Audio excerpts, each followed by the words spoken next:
17 mars 2020, le confinement est décrété en Finistère, conséquence du grand virus planétaire. J'ai aménagé au bout du monde il y a 1 an pour écrire. Ce printemps, si singulier, est l'occasion de me souvenir. Né sous le signe du confinement il y a 53 ans, j'ai rassemblé 60 anecdotes confinées, tantôt romantiques, tantôt volcaniques, aventureuses et malicieuses. Un podcast inédit. Balade confinée. Bonne écoute.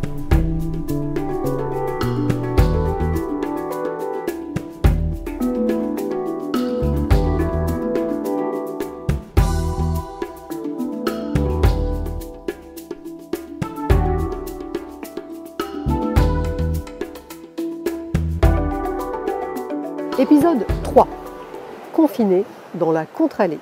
Deuxième partie. À 20 ans, je viens de commencer à travailler à Promogolf. Jean Levi's 501 taille haute, bandana à la ceinture, cheveux indociles et rebelles, Converse aux pieds. Jean-Louis S. a décidé que j'allais l'accompagner en rendez-vous chez Fred Joaillier, l'un de nos sponsors.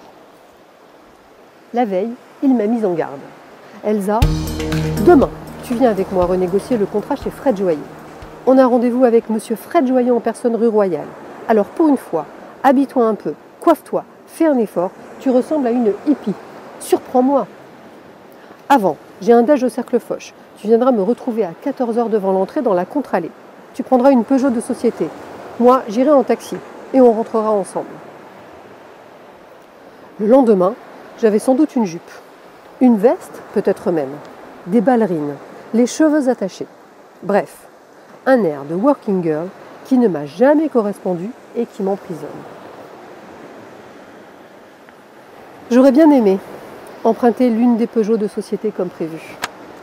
Mais voilà, au lieu d'enclencher la marche arrière pour quitter la place de parking, j'avais foncé droit dans le mur. Bam! C'était fichu.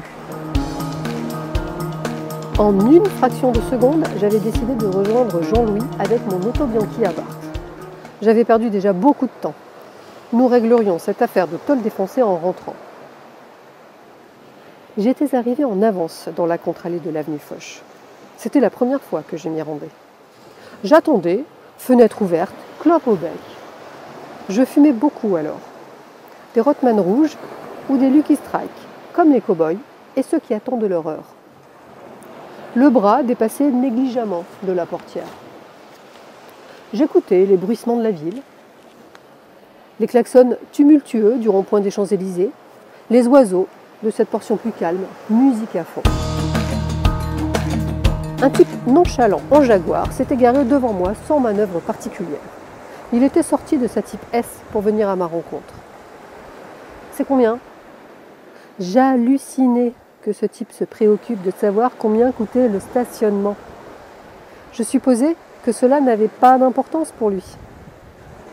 J'avais répondu « Il y a un parc-mètre juste là », tout en pointant du doigt l'engin sur le trottoir, tout en lui jetant ma fumée de cigarette au nez.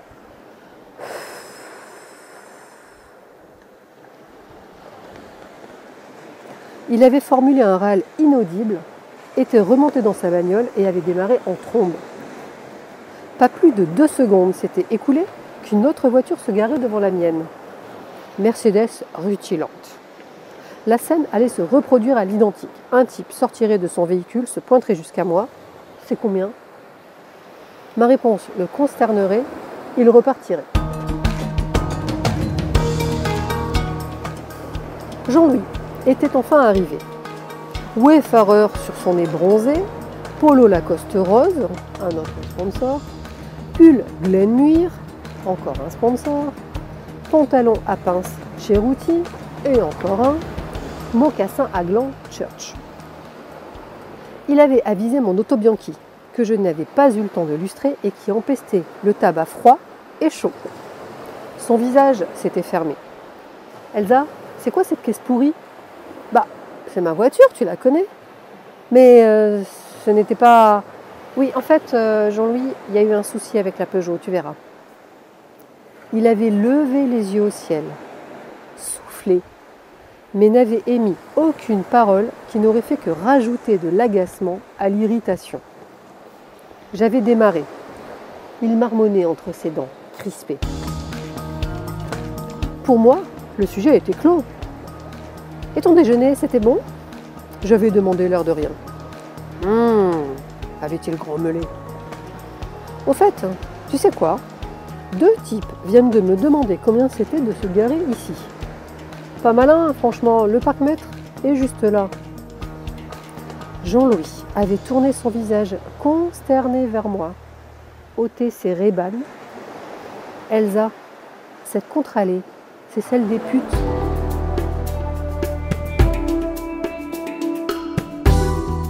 Balade confinée est une création originale de Isabelle Kevorkian, musique et arrangement par Emmanuel Dupuis.